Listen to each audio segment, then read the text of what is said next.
And we are live. Live recording? No. We'd be terrible at that. We'd sound like big retards, and then no one would listen to us, and we'd be off air very quickly. That or everybody would listen and just be like, listen to these idiots. These guys are fucking stupid. Who gave them a podcast? Nobody. That's who, because you're in this day and age, you can just make your own shit. As it should be. You want to publish a terrible book that nobody's going to read? You could do that. You just have to pay. So you're a hobo now. I'm a vagrant. You're a vagabond, huh? Yeah. A wino. Do you think you're one of them bindle stiffs that ride the trains? A tramp, if you will? The only reason I could think, like, alright, quick backup. I was just telling Caleb before we started recording that the other day, as I was walking into work from my car, that you own, like you have a car. Yeah. Well, granted, he might not have seen me get out of the car, because it's still early morning, so I had to park on the one side of the parking lot and walk across to the side that was open. So I'm walking across the parking lot, and this guy's walking down the aisle, and we're not even that close to each other. We're like 2 parking lanes, away. And he looks over to me and he's like, "You homeless?" And I'm like, I stop and I go, "What?" It's such a weird thing to just blurt out. He's like, you homeless? And I was like, "No." And he's just like, "Oh, okay." And just like turns around and walks away, leaving me going, "What the fuck?" Like, what was the other end of that conversation? Like, if you said you were homeless, just to fuck with him, like, yeah. What of it? I'm sure you were wearing your work clothes, right? Yeah, the only reason I could think of it maybe is because, like, I have, like, you see normally when I come over, like, I have, like, a light hoodie with, like, a bigger jacket over it. Right. And then, like, I have my, like, a drawstring bag where I keep, like, whatever I'm reading and my hat and, like, just rather random things, plus my lunchbox. So, like, unless if he thought, like, that was my bendo stick. That was your homeless get-up? Yeah. Your gear? And or just the look on my face as I walk into work gave off the homeless, depressed look, which, I mean, is a possibility. I kind of understand, because I've seen the look you have on your face when you're at work. Yeah. I've seen you there. And it is this, like, vague desperation that just reeks of, somebody help me. I need assistance. So I could kind of maybe see it.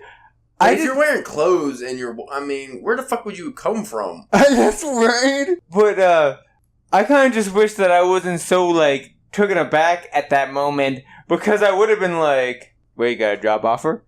You would like, why, you hiring, buddy? But then with my luck, I would have been in the van and murdered. With my Your luck, it probably would have been like an ICE agent, and he thought you were like a fucking illegal immigrant or something. Yeah, right? This guy one of them illegal Russians. I'm going to test him. You should just start speaking another language. So, like, if any, like, normal day of work isn't shitty enough or starts shitty, that just puts a whole other, like, icing on the cake. Get mistaken for a homeless. That's awkward. There are a lot of homeless people that hang around there now. Yeah. I always see them when I drive up there. I don't know why. Like, who's giving them money? Like, when they're by the red lights in these big intersections, who's stopping to give them money? I see people. And what pisses me off is when you see those fucks with dogs. Yeah, it's like you have this big-ass dog. That makes me mad. And that also makes me think that it's a scam. I don't like the ones who are sitting out there and they have, like, the sign, "Traveler, need gas money," or something stupid like that. It's like, you're a traveler? Like, what the fuck does that mean? You have these big backpacks and stuff, so you're just going across the country just begging for money? Like, why would I give you money? That's a weird thing. I don't like it. I don't like being harassed at red lights. And once you feed them, they just don't go away. Change. Fucking goddamn it. I don't have anything against homelessness. Yeah. I mean, well, I do. I don't want people to be homeless, but I don't, like, if you're homeless, that sucks. But when you're at a fucking Walmart or something begging people in the front door, then you get in a Mercedes when no one's looking. Like, fuck you. Well, that's what I'm saying. Like, that the majority of those are scams. Like, put it this way. If you can get $20, like, you're out there for an hour and you get $20, That's more than most people get paid in an hour. Yeah. Like, that's... tax-free. Yeah, mostly they double. So if you can get 8 hours of $10 to $20 an hour, you're doing pretty good. Yeah. Well, maybe we should start hoboing it. Get us a Bugatti. Some panhandling. Talking about all this hobo talk, it's going to go into this episode quite nicely. Yes. Oh, yeah.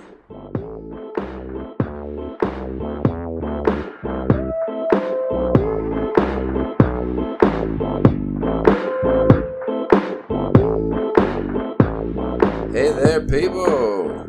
You are listening to the Drunken Pen Writing Podcast. I'm your host, Caleb James. With me, as always, is Spencer, the Tijuana Taco Thief Church.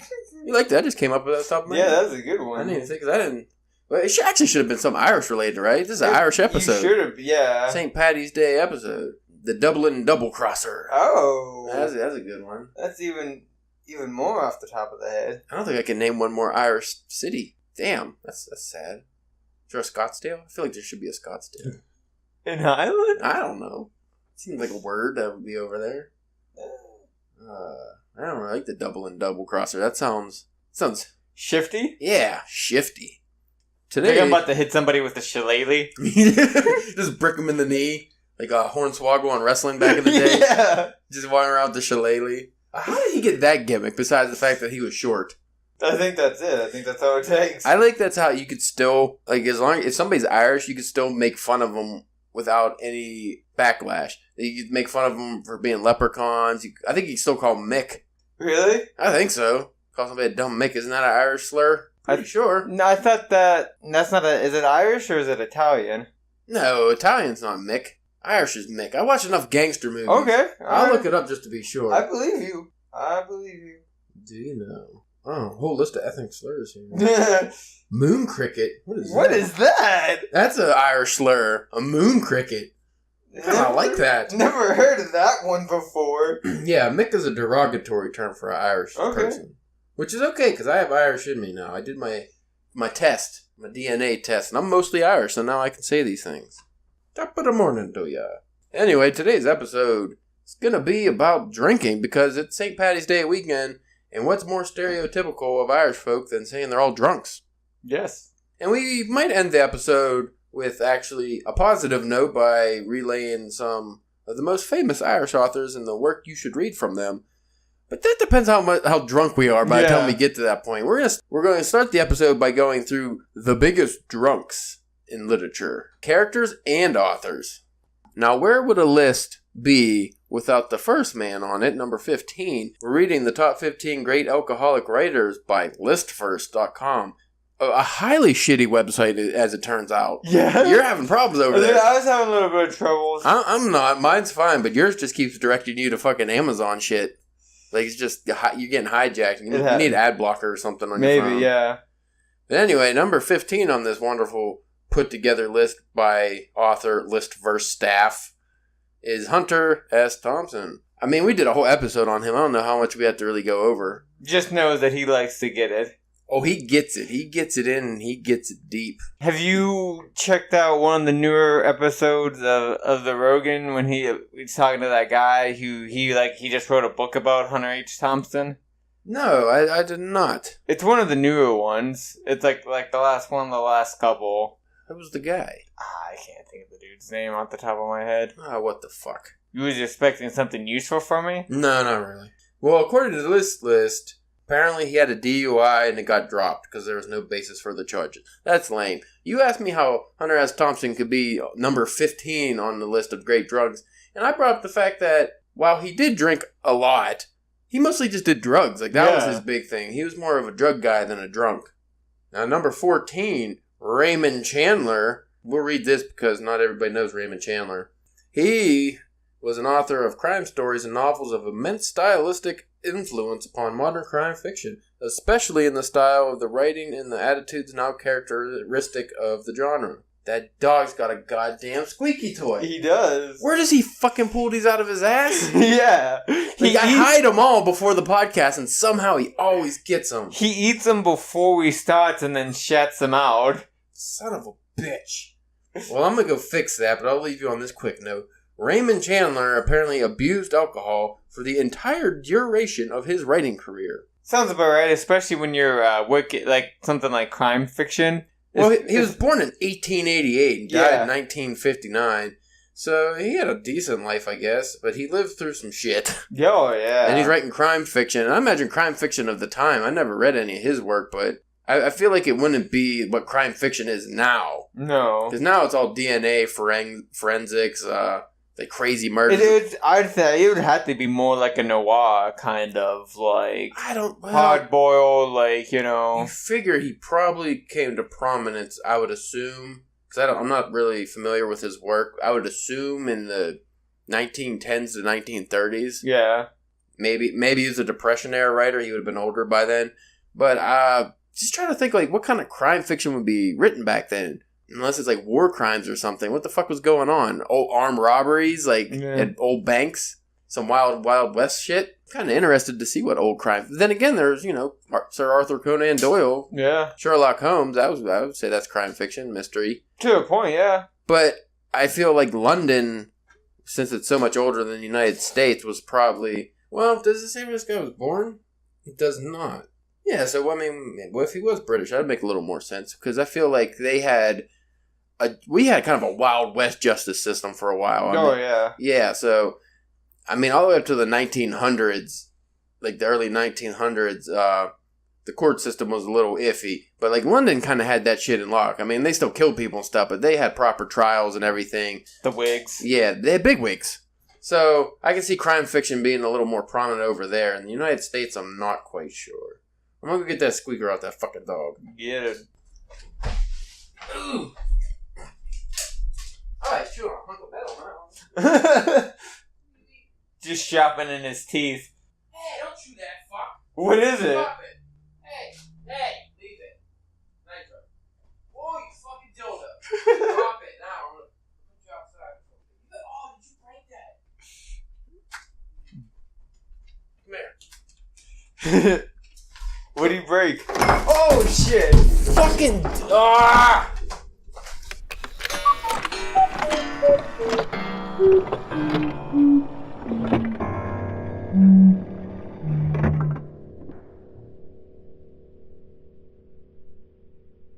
Well, that was fucking awful. Yeah, that was terrible. I cut off right when the mayhem really started. For those who were listening, my dog, he was squeaking some kind of like squeaky toy in the other room. And when I went to get it, I went in there and he was just chewing or shredding a coffee mug. But it was just breaking into pieces in his mouth. And when I went to catch him, he ran in here. And then he just got wrapped around all the fucking cords for the podcast, and then everything ripped, and there was explosions and fire. Spencer's almost died. Yeah, the spilled drinks, that was like the... Yeah, that was the worst. He spilled my whiskey, and somehow it did not get on the computer, but it went everywhere else. They should make whiskey-proof laptops just for... Well, my laptop is water-resistant, but whiskey is... More than water. It's fire. It can cause, you know... You can light it. Yeah. Oh, man. Needless to say, got a little irritated. Yeah. On the plus side, the dog seems to be calm now. Yeah. He got in trouble, and now he's just sitting over there moping. I feel bad. Not really. I don't know. Who are we even talking about? Raymond Chandler. Yeah, we were finishing up on him. Fuck Raymond Chandler. He was a drunk. I don't know. Because the shitty article... It gives their biography and nothing else. Of course. Like, it doesn't say why they were a great drunk. Or it doesn't even give, like, any works of theirs. Yeah, it doesn't give any works that we can... I mean, it might for the later ones, but so far, no. Well, it did for Hunter S. Thompson, like Fear and Loathing, but we didn't cover him because we already know all about Hunter S. Thompson. Yeah, but that kind of... That's a fucking shitty article. You're going to talk about the greatest drunks. Talk about why they're drunk. So don't just say he drank for his whole writing career. Well, what the fuck? What did his writing career span? Yeah. It didn't say. Most people who, like, even if you're, like, a writer and you're not a blackout, like, huge drunker, but you still drink throughout the entire time that you write. Yeah. Number 13, John Cheever.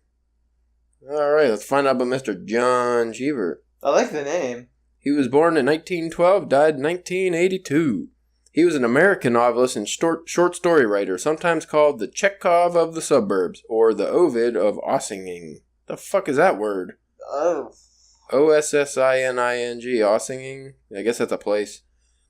A compilation of his short stories, The Stories of John Cheever, won the 1979 Pulitzer Prize for Fiction. So this dude was pretty acclaimed. Yeah.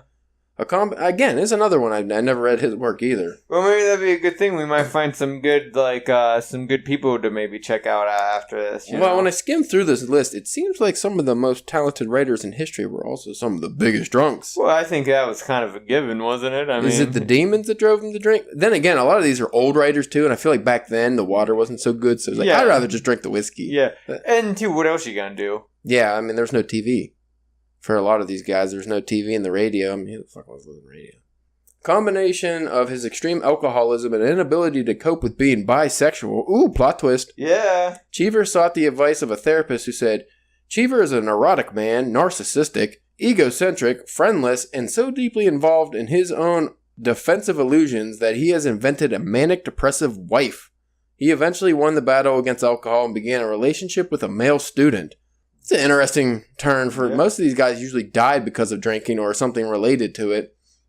He just kind of straightened up and got involved with the dude, and it says nothing after that. Yeah. It's kind of weird, too, because, you see the guy's picture that they share, and bisexual is not one of the first things that pop to mind when you just... No, he looks like kind of a, not necessarily grizzle, but he definitely looks like a heart... Well, look at the tea. Look at the cup of tea in his hand. Yeah. Uh-huh. See how it is, Mr. John Cheever, with your tea. I wonder if his drinking... Oh, well, yeah, I guess that inability to cope with being bisexual. That seemed like a common thread among a lot of people in the past, and even nowadays, where they're struggling with their sexuality, and then they turn to alcohol. Alcohol, drugs. The whole 9 yard. Number 12, this one I did not know was a great drunk. O. Henry. O. Henry is the pen name of American writer William Sidney Porter. He was born in 1862 and he died in 1910. Porter's 400 short stories are known for their wit, wordplay, characterization, and the clever use of twist endings. A prolific writer, often turning out a story every week. Damn. Good for you, sir. Good for you.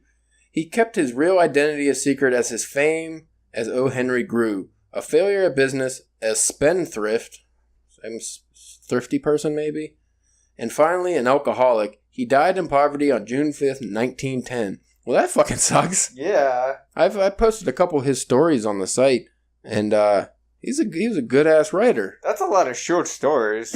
Yeah. Well, I don't think he wrote novels ever. But still, I mean... Yeah, I mean, the guy was definitely prolific. 400 short stories. And that's just what's known. A lot of, I'm sure, went by the wayside because he didn't like him or something. It sucks that, after all that, too, because it seemed like people liked his work and stuff, and then just to end up penniless. Well, he was right at that time, too, where being a writer was not a profitable business. Yeah. Unless you were like Mark Twain, there wasn't too many writers that were doing well. Number 11, Tennessee Williams. He is, in this picture, so happy and holding up a big cake while wearing a tuxedo. That's a man that does not look like an alcoholic there. No. You know what I have noticed just skimming through a lot of this article? The mustaches. The mustaches? A lot of mustaches. Now, that could just be the time because a lot of them are like in the late 1800s, early 1900s. Mm-hmm. Which also kind of makes me wonder, like, are there no, like, great modern drunks? I mean, the most one was Hunter H. Thompson, and after that, it's been like... Well, Stephen King was a great drunk for a little bit. But he also liked to dabble in other things. Most of them did, though. Yeah. Like, I guarantee a lot of these writers we covered, other than Hunter S. Thompson, probably did opiates of some sort. Opium. Or well, you know the famous story of Stephen King writing... Cujo and one, like, coke bender. I kind of made me want to do a coke bender to see how that works. Well, apparently all writers nowadays are on Adderall. Yeah, I don't know. I don't know what to do. I just feel like I just stay away from any kind of drugs because I feel like I'm the guy that, like, would have some kind of heart problem or a seizure. Like, something bad would happen to me if I tried to do something like Adderall. Well, what I worry about is because it's supposed to basically be, like, speed. Yeah, I don't need that. So, like, say if you take it and you fucking bust it out, like... 15,000 words in a day, and you're like, I'm never gonna stop doing this. Well, apparently that's what a lot of journalists have problems with is once they start doing Adderall, they're like, oh, I'm so fucking productive. Yeah. I'm just not going to stop taking this shit. And there's no way that's good for you. No. Just fry your nervous system. Anyway, Thomas Lanier Williams III. He was born in 1911, died in 1983. Better known by the nickname Tennessee Williams, was a major American playwright of the 20th century who received many of the top theatrical awards for his work. One of Williams' most enduring works, Cat on a Hot Tin Roof, included references to elements of his life such as homosexuality, mental instability, and alcoholism. Now, so far we hit on two common themes, either mental problems or sexual identity problems. Yes. That seemed to be leading to the alcoholism. Again, we don't know if that led to his alcoholism because they don't give any fucking real examples. I never read Cat on a Hot Tin Roof. I'm sure he goes into it maybe. And I just went on a sidebar. The name Tennessee Williams just seems like the perfect country singer name. It sounds like a perfect name for whiskey. Yeah, really? Yeah, it does. Just a bottle. I want some Tennessee Williams. But he was a very prolific playwright. I think I have a couple of his I haven't got to read yet, but I'm not really a theater guy, you know? Yeah, especially to read. It'd be one thing to go and see the show. Yeah, to read it. But yeah, that seems like a bit of a chore. Now, number 10, which you might not know this about me, Spencer, is my favorite poet, which isn't hard because it's either him or Edgar Allan Poe. I'm not a big poetry guy. Yeah. Number 10, Dylan Thomas. Dylan, what the fuck is his middle name? Marlace? That's what it looks like. Dylan Marlace Thomas, born in 1914, died in 1953, was a Welsh poet. You fucking Welshman. He was a great drunk.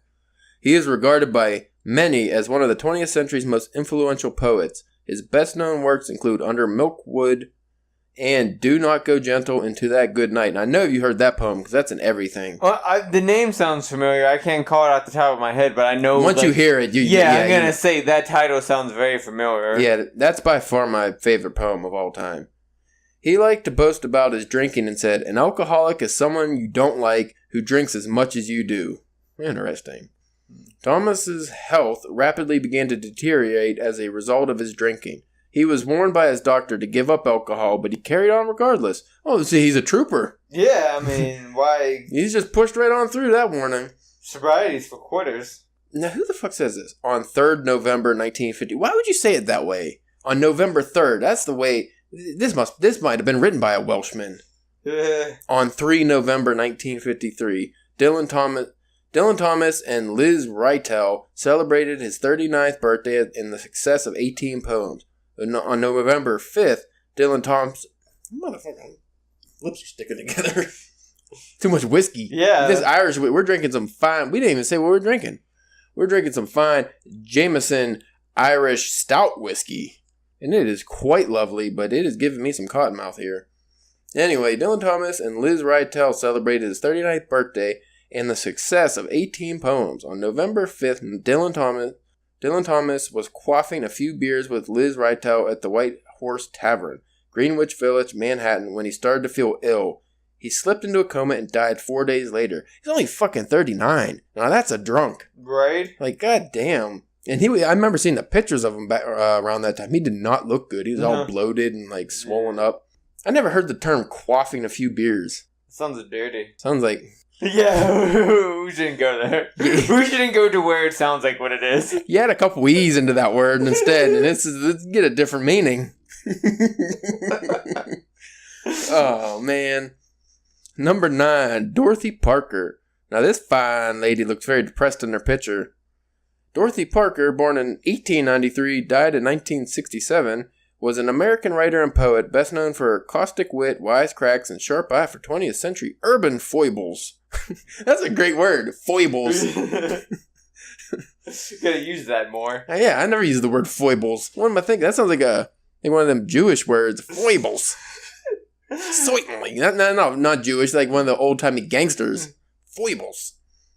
Parker survived 3 marriages, 2 to the same man. And that man must have some dick.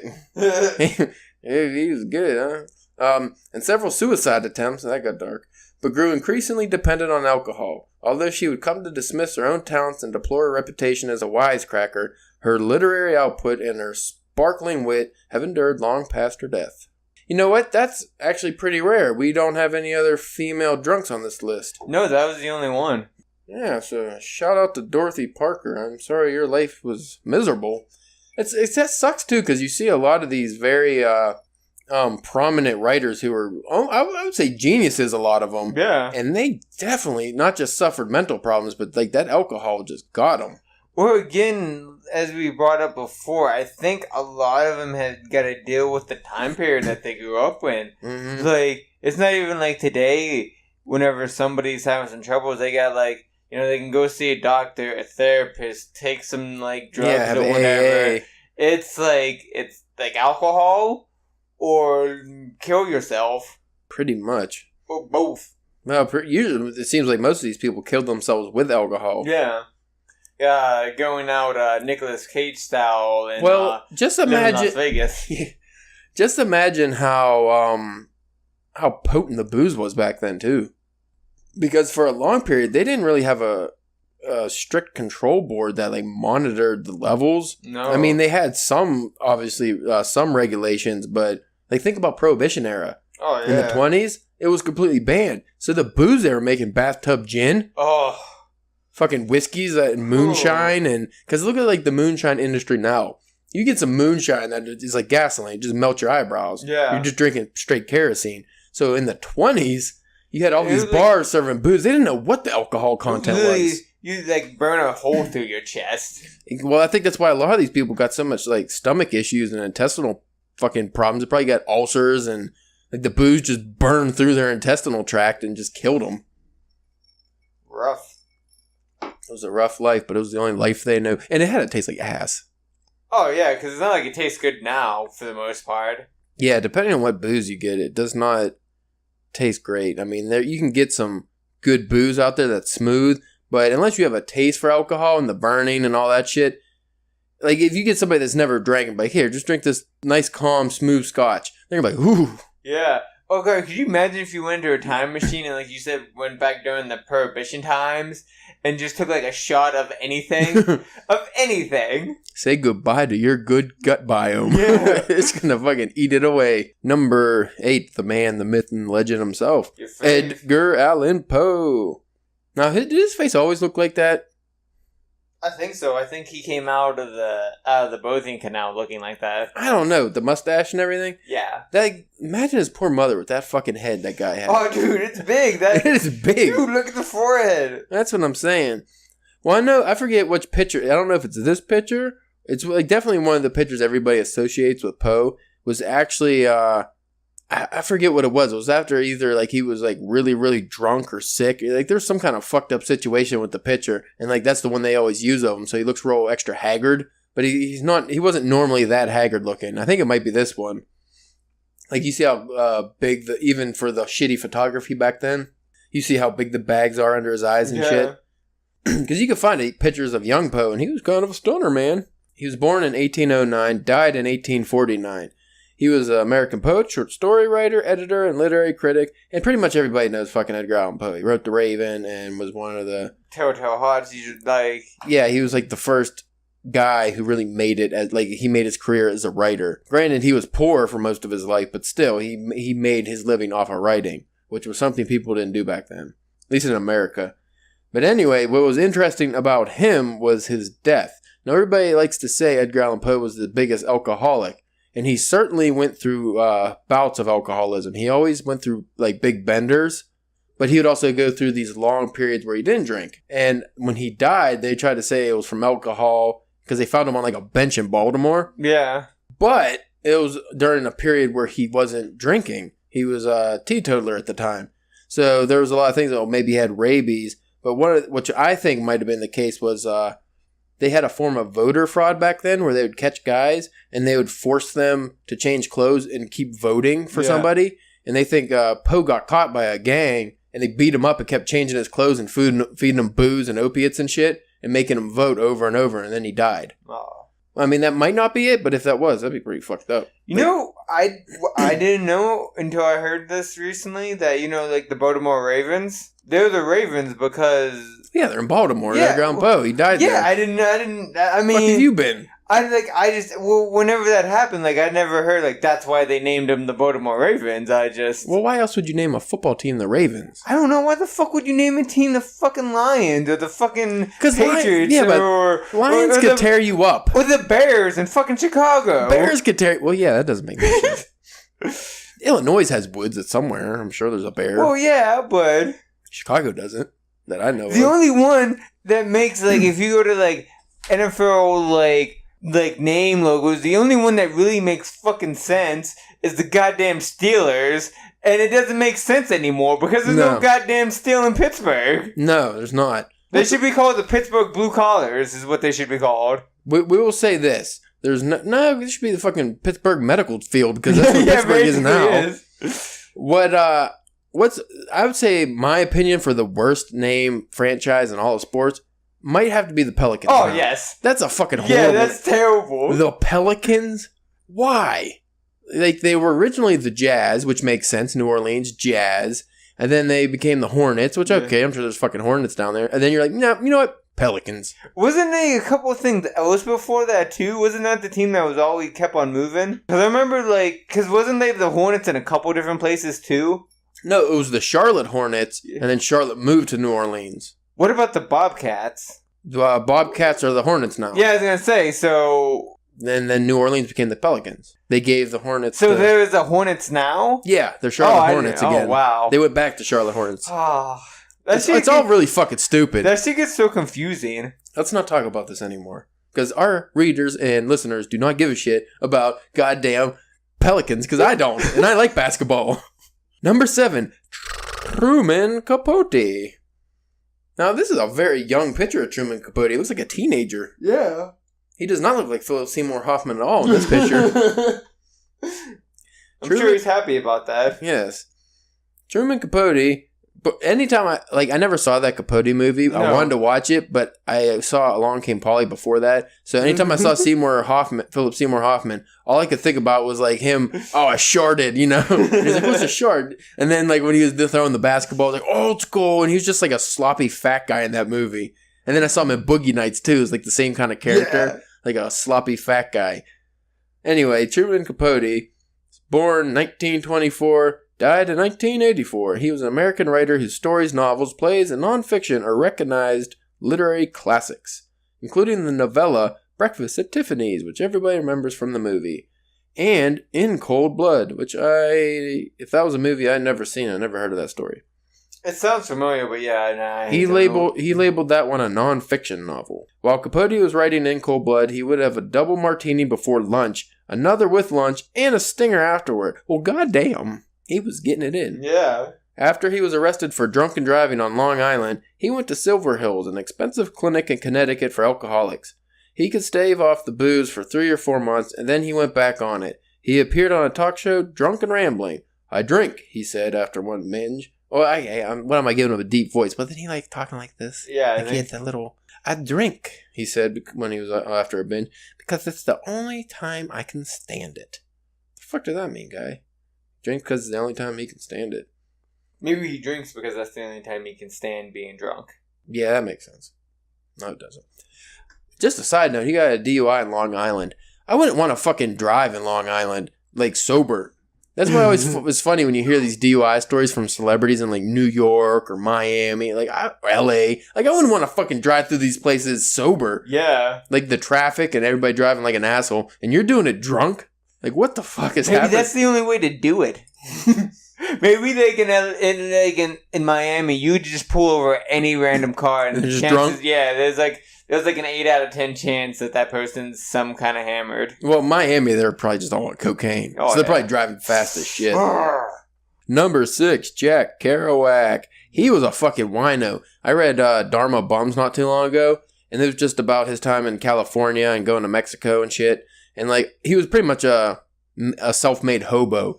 Because I guess back in the old days, you can be a hobo and not be a hobo. You just ride the rails and just go drink and do stupid shit. And people didn't look... Oh, I'm sure they still look down on you. But they were the the beatnik crew, so everybody just kind of was for it or whatever. But he would talk about like, oh, we're going to climb this mountain today. We should probably bring some wine and drink a whole bottle. And like, what the fuck? Like, he just drink bottles of wine before every excursion.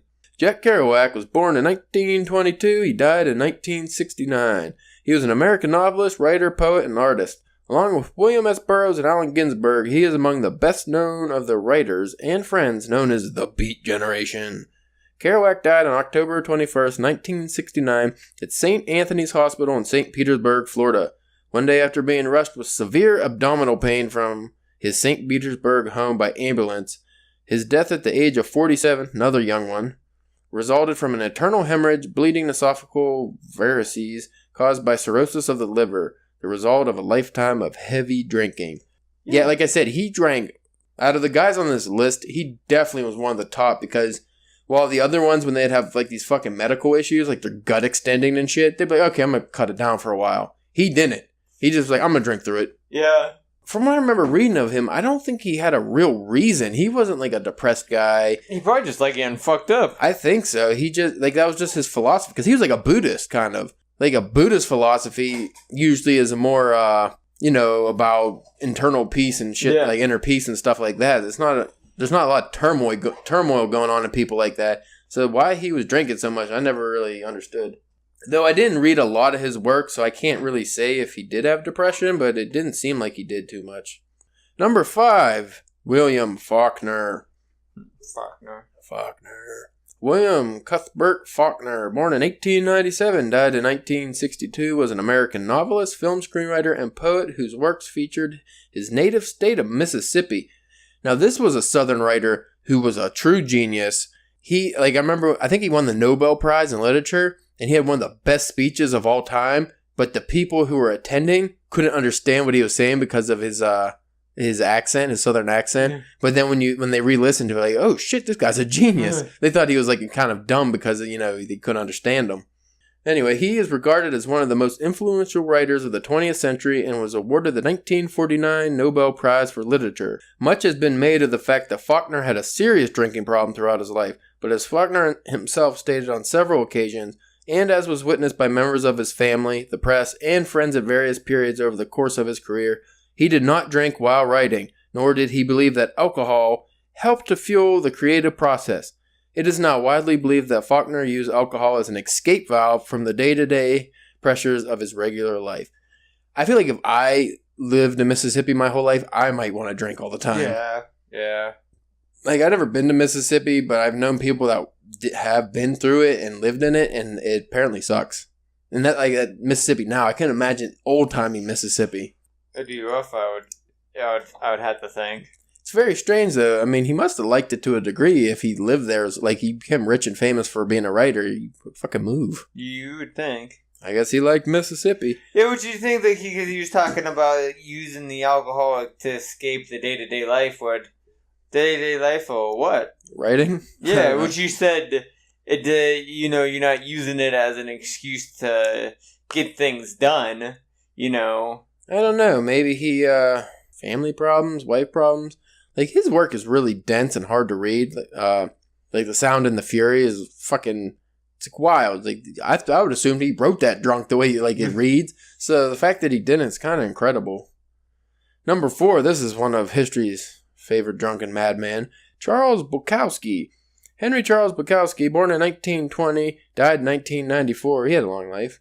He was an influential Los Angeles poet and novelist. Bukowski's writing was heavily influenced by the geography and atmosphere of his home city of Los Angeles. So essentially, he was like the Red Hot Chili Peppers of writing. His father was in and out of work during the Depression years and was a reputed tyrant, verbally and physically abusing his son throughout his childhood. It was perhaps to numb himself from his father's abuse that Bukowski began drinking at the age of 13. Jesus. Initiating his lifelong affair with alcohol. It's gotta be some rough shit when your fucking dad is referred to as a tyrant. Yeah. I'm just thinking like his dad is Thanos. Like, Jesus. Snap, motherfuckers. God damn. Yeah, I watched the Bukowski interviews and he definitely lived a crazy ass life. He looks interesting. He's haggard as shit, isn't he? Like, I think he looked like that since he was born. That looks like a dude that drank since he was 13. He definitely has that like leathery face quality that good alcoholics have. Oh yeah. Now the big nose. Now here's one that a lot of people probably wouldn't think was an alcoholic because of the time period, but he most certainly was. F. Scott Fitzgerald. Because you think of the 20s, that, you know, Great Gatsby, you think all these fantastic parties, everybody fucking dancing, you had the flappers all dressed up and shit. And you know what they do through the whole time? They're drinking. Just throwing them back. And there was Prohibition era, like we said, Prohibition era booze. So they're drinking these dirty-ass martinis. Yeah. The dirtiest bathtub gin. Shit made in people's toilets. Like, it was rough. And that's what he drank. And he drank a lot because he was depressed and he wasn't a very successful writer. Believe it or not. I think he died penniless. Let's see what this wonderful article seems to be another theme. Francis Scott Key Fitzgerald was born in 1896 and he died in 1940. He was an American writer of novels and short stories whose work have been seen as evocative of the Jazz Age, a term he himself allegedly coined. Fitzgerald had been an alcoholic since his college days and became notorious during the 1920s for his extraordinarily heavy drinking, leaving him in poor health by the late 1930s. On the night of December 20th, 1940, he had a heart attack, and the next day, December 21st, while waiting a visit from his doctor, Fitzgerald collapsed and died. He was 44. Damn. Now, Fitzgerald was pretty impressive because while he wasn't what you would consider like a manly man looking at him, you know, he hung out with Hemingway, and he definitely kept up with Hemingway drinking-wise. Yeah, which is no easy task. No, not at all. Number 2, James Joyce. Here's our only Irishman on the list. James Augustine Aloysius Joyce. I feel like I have to say that with an accent. Yeah. James Augustine Aloysius Joyce. You can't say it any other way. No, not the name of Lucius. He was born in 1882. He died in 1941. So cool he has 2 middle names. I wish I had like 5 middle names. Like a lot of people from Latin America, they have like 12 middle names. Yeah. They're crazy. James Joyce was an Irish expatriate writer, widely considered to be one of the most influential writers of the 20th century. He is best known for his landmark novel Ulysses from 1922 and its highly controversial successors Finnegan's Wake, which is unfucking readable, as we've discussed in the past. Joyce lived in Dublin for many years, binge drinking the whole time. Jesus. His drinking episodes occasionally caused fights in the local pubs, which was funny because I'm sure we'll get to this in the next entry here. Because he hung out with Hemingway all the time when they were in Paris and shit, the part of the Lost Generation. He would purposely pick fights so Hemingway would come in and you know, end the fights with his fist. I feel like you can't live in Dublin for a long time without being like a heavy drinker. No, especially back then. When was the potato famine? Because I feel like that was around that time. I feel like everything was just bad back then. It was! So, and that's America. So imagine in like Dublin and stuff. It just wasn't good. But everything before the 60s was terrible. Now, if you look at this picture of a not at all old James Joyce, he has a cane. He looks all slouched over. Got like multiple rings on. Yeah. This is not even the picture where he has the giant Nick Fury eye patch. Because he had a giant eye patch for most of his life, too, like in a lot of his pictures. And I forget what it was, but he had some health problems. So fucking heavy drinking on top of it did not help. He's wearing his hat almost sideways, like you would wear. Like he looks like an old-timey pimp. Yeah, like almost if you would wear like a baseball cap sideways, but if you took like an old-timey hat and did that. I'm going to ask you something, Spencer, and I want you to be honest. Have you ever read and or beat off to his love letters? No. Well, I'm going to read one for you. Let me find one. Let me find one because they are fucking raunchy, dude. Oh, yeah? I didn't even know he had, I didn't know that was a thing. Like, he had... They are... jerkable off 2 love letters. Who were they to? His woman at the time. I don't know if she was his wife or I forget. But just some random lady he had a thing for. They are so dirty. There's a lot of them, too. And his love letters are better than anything I've ever written in my whole life. And they'll be better than anything I will ever write in my whole life, which is really fucked up. There's a lot of them, so I'm just going to find what I thought was the grossest one. And now, are they, crazy unreadable like that last, a couple episodes? No, not like Finnegan's Wake. Dude, you're what's going on? Oh my god. I just read a sentence of this. If you're of delicate constitution, you might want to tune out for the next 5 minutes. In December 8th of 1909, 44th Fontenoy Street, Dublin. Oh, here we go. Dublin. James Joyce to his woman Nora. My sweet little whorish Nora. I did as you told me, you dirty little girl, and pulled myself off twice when I read your letter. I am delighted to see that you do like being fucked arseways. Yes, and now I can remember the night when I fucked you for so long backwards. It was the dirtiest fucking I ever gave you. Darling, my prick was stuck up in you for hours, fucking in and out under your upturned rump.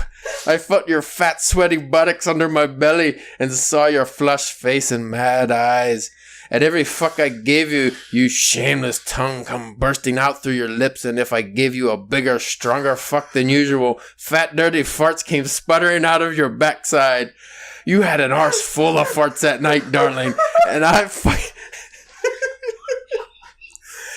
fucked them all out of you.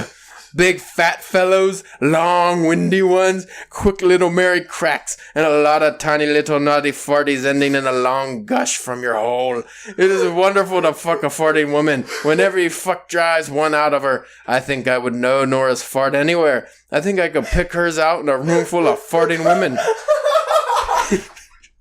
It is a rather girlish noise, not like the wet, windy farts which I imagine fat wives have. It is sudden and dry and dirty like what a bold girl would let off in fun in a school dormitory at night. I hope Nora will let off no end of her farts in my face so that I may know their smell also. Oh my god. Need a break? That's hilarious. It's not even over, is it? No, and this is only one letter. There's like fucking 20 on here. Well, I got a headache. You say when I go back you will suck me off and you want me to lick your cunt. You little depraved blackguard. I hope you will surprise me sometime when I am asleep dressed. Steal over me where the whores glow in your slumberous eyes. Gently undo button after button in the fly of my trousers and gently take out your lover's fat Mickey. Lay it up in your moist mouth and suck away at it till it gets fatter and stiffer and comes off in your mouth. Sometimes, too, I shall surprise you asleep, lift up your skirts and open your hot drawers gently, then lie down gently by you and begin to lick lazily around your bush. You will begin to stir uneasily, then I will lick the lips of my darling's cunt. You will begin to groan and grunt and sigh and fart with lust in your sleep. Then I will lick up faster and faster like a ravenous dog until your cunt is a mass of slime and your body wriggling wildly. Good night, my little farty Nora, my dirty little fuck bird. There is one lovely word, darling, you have underlined to make me pull myself off better. Write me more about that and yourself sweetly dirtier. Jim. That's how you answer Jim. That is definitely the greatest thing I've ever heard written. Have you ever heard somebody write so eloquently, yet so nasty about farting? Like, the way he was describing them, merry little cracks. Like, it was fucking great. I could find her fart in a room full of farts. You know what that kind of want to make me do? It makes me want to get, like, on, like, a dating website. Like, find a chick and, like, just post that. just to see what the response is. Just change the name to her name? Yeah. That...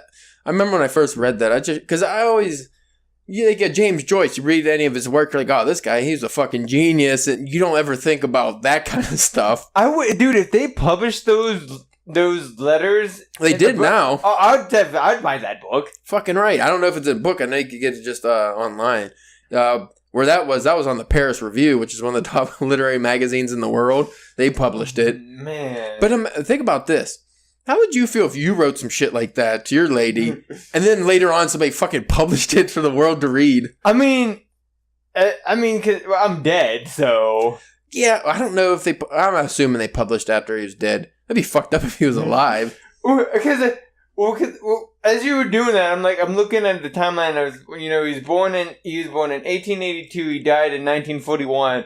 So he was probably writing that to well, it had the date. What was it? Because that's the most surprising thing. Because you don't think of 1909. Because you don't think of people in 1909 talking about fucking people till they fart, fucking their farts out of their butt.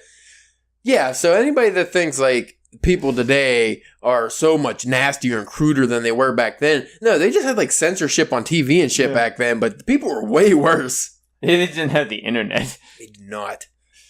So yeah. That might need to be an episode of just going through all those letters. We might have to do that. But yeah, James Joyce was a fucking drunk, I guess. Among a fucking pervert.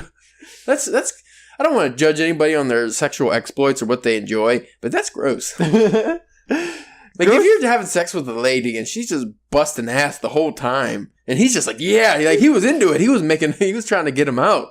Do you think maybe instead of farts, they were just actually like queefs, and he just didn't know what queefs were back then? It's possible. I don't know. I feel like he'd be into queefs though too. Number 1, unsurprisingly, Ernest Hemingway.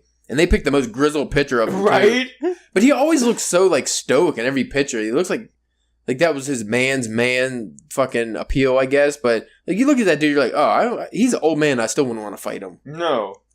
Ernest Miller Hemingway was born in 1899, and he died in 1961. He was an American novelist, short story writer, and journalist. Nicknaming himself Papa while still in his 20s. I feel like you can't name yourself Papa. Like, somebody else should name you that. He was a part of the 1920s expatriate community in Paris known as the Lost Generation. As described in his memoir, A Movable Feast, throughout his life Hemingway had been a heavy drinker, succumbing to alcoholism in his later years, during which time he suffered from increasing physical and mental problems. In July 1961, after being released from a mental hospital where he'd been treated for severe depression, he committed suicide at his home in Ketchum, Idaho with a shotgun. Every picture, like out of everybody on this list, Hemingway has fucking drinks named after him. Yeah. Like, worldwide known drinks. He even has, like, bars in Miami and Cuba where they have pictures of him on the wall because that's where he hung out so much. Or maybe not Miami, Key West, I think. Yeah, but Hemingway, I think everybody knows his drinking exploits. Like, that man he was a madman. If you read any Hemingway book, every single one of them is just like the protagonist just drinks nonstop throughout the fucking... Even the one that was about the Spanish War... And like the guy was in war, and the whole time they were living in a cave, and they're like, well, here's some booze. Like, where the fuck you get that? Don't worry, the booze. We got some booze. Notable omissions: Frederick Exley, Harry Crews, Jack London, and Stephen King. Jack London, he was a pretty good drunk. He was an adventurer, too. I feel like that's also a part of these people's appeal. Like, Hemingway, he went to Africa, and... He was trying to go to World War I, too. I mean, even Hunter H. Thompson, to an extent. He was an adventurer. Yeah, we talked about in the past how he went to, like, Peru and all these places. Now, Stephen King, well, I mean, we touched on that a little bit, but he was one of the few writers who came out of it. Yeah. Like, he had a huge problem in the 80s, 70s, and 80s, especially the 80s, and then he finally turned it around. Now, he doesn't drink at all. No, he doesn't drink. He doesn't smoke anymore. I imagine he doesn't do coke anymore. No, probably not. So let me ask you this, Spencer. If you were to become one of these great alcoholics, what would your drink of choice be? A French? No, not a French. I don't know. Because unlike you, my drinking extends on, up to your part. So, because even now, I don't even really have, like, a drink of choice. Mm-hmm. It's more just, like, if I'm somewhere and somebody has something, I'm like, oh, I might try that and be like, oh, this is terrible, I don't want it anymore. Or, hey, this isn't too bad, I'll take another. I feel a man needs to have a drink of choice, Spencer. I mean, like, I'll always kind of, like, if I'm going to a bar or something, I normally get, like, a rum and coke or maybe, like, a whiskey, like, something like that. But, like, I don't have, like, a... As I further develop my taste, I'm partial to Manhattans. I've been enjoying Negronis a lot lately. Those are pretty good. And, of course, just whiskey's neat. I mean, yeah, any kind of whiskey neat usually is pretty good, or bourbon. But yeah, I think I'm more of a Manhattan guy myself. Not much of a martini fan. I was just going to say, you don't want another huge martini? Yeah, I'm not really... I mean, I don't mind martinis. I'm not a huge fan. I'm not much of a vodka drinker. I don't really care for vodka that much. I think when you're drinking vodka, you're drinking, like, weird drinks. You're drinking, like, fucking, weird juices and like some, even like a simple like cranberry with vodka or something. It's like, if I'm gonna drink that, just drink a cranberry juice. I don't need to get drunk.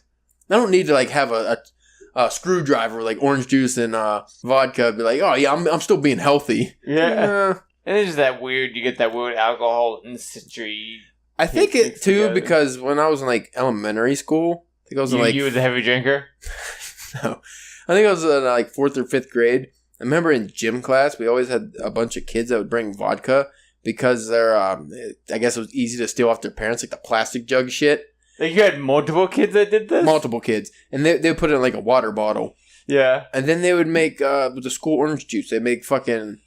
And for some reason at the time, I didn't think it was strange at all. I didn't drink that. Like, I didn't even taste booze when I was a little kid, obviously. But these kids did. And I'm thinking, like, you're like, 9, 10 years old, however you are in like 4th, 5th grade. And you're sitting there mixing like screwdrivers in the fucking locker room in gym class before they go out on the floor. It's like you're like 70 pounds soaking wet. What are you doing? Like, where did you learn how to do that? When I was a kid, I didn't know anything about mixing drinks. Like, I'm like, the idea of putting vodka and orange juice together as a little kid, I would have been like, ew.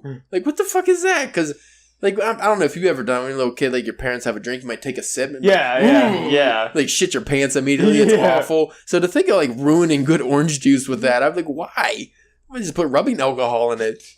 And then I'm trying to think, like, what the fuck were these kids going through that they had to be drunk in school at, like, 9, 10 years old? It's fucking weird. But to go into our next category... Some people's children. Some people get problems. Shit, we're already at the fucking hour mark, man. I don't know. Should we go to the next category? Maybe we could do a double episode. Because I feel like I don't feel like editing 5 hours. Maybe we'll end this one and just do a Drunken DBS episode. Ooh. Yeah. Yeah, that sounds like Do you folks like that idea? We do. Or do you just want me to read more of James Joyce fuck fiction? I think that's the next episode. Now see, if James Joyce wrote fuck books, I would read those. Oh yeah, that's entertaining. Like if Stephanie Meyer, or not Stephanie, E.L. James, if she wrote fuck books like James Joyce's love letters, I would fucking read the shit out of that. You know what I would do if I ran like a porn company? I'd just be fucking doing those, like... Some fucking high-end pornos. Just taking those letters and just recreating what's going on in those letters. Oh, God. It's already there out on the page. Yeah, I suppose. Making fart porn. Alright, well, we're gonna end this one, and then we're gonna drink, and then we're gonna have another one. So... catch the DBS episode, which will be out on Thursday, because I'm sure that one's going to be a doozy, because that's just going to be more drunken nonsense. We didn't even get to the Irish authors we were going to talk about, so I guess we'll do that in the next one. Yeah, I mean, it doesn't really matter. Who the fuck listens to podcasts when they first come out anyway? Yeah. You folks have a great evening. Don't drink too much. Bye. See ya.